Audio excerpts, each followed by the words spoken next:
What's up, guys, and welcome to my review for a big animated release, The Lord of the Rings, The War of the Rohirrim. This takes place a lot of years before the Lord of the Rings films, before the Hobbit films, and the story revolves around Hera, who's the daughter of the King of Rohan, and when other forces come to threaten that, she's forced into a situation between her people and her old friend, who's now an enemy. Going into this movie, I wasn't exactly excited for it. I knew Peter Jackson was producing it, and that got me a little excited, but the animation style, I was like, okay, I don't know. Like the first images I saw of it, the first couple stills, I was like, I don't know if I could get into this. I'm not really into anime myself, but after watching the film, the first 5 minutes, it took me about 5 minutes to get used to the animation style. Once I was used to it, I was enwrapped into this movie. I thought it was extremely immersive. The animation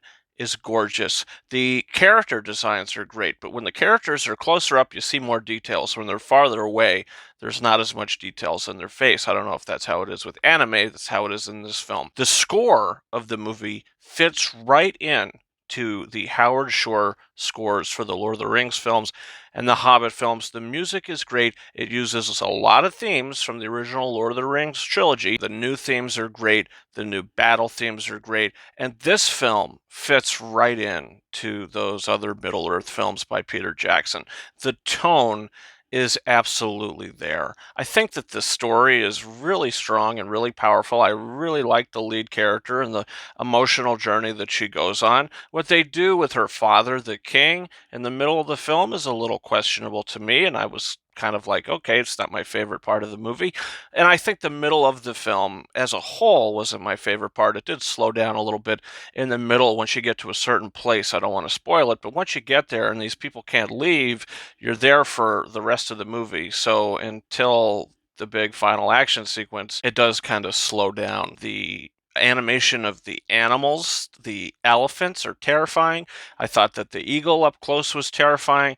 The other creatures that you see in the film, just the character designs in this are excellent. And I was a big fan of this movie, other than it being a little slow in the middle of it.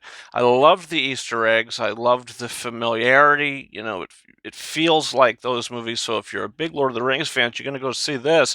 You're definitely going to enjoy it because it slips right back into that world and it sets up a few things that you're going to see in the future. So I was a big fan of it. I didn't quite love it, but I did really like it. It is a little too long, but my rating for The Lord of the Rings, The War of the Rohirrim, is 4 out of 5 stars, and I definitely would recommend it to a hardcore Middle-earth fan. So guys, comment down below.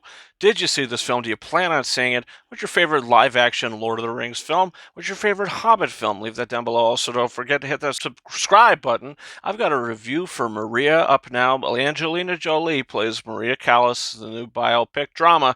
That's up now. Also, reviews for Craven the Hunter and a bunch of other things are coming very soon. Guys, you can follow me on Twitter and or X at RyanKing72 and Instagram and TikTok at KingOfRises131. That's been it for me. Thank you so much for watching my review for The Lord of the Rings, The War of the Rohirrim. And until next time, over and out.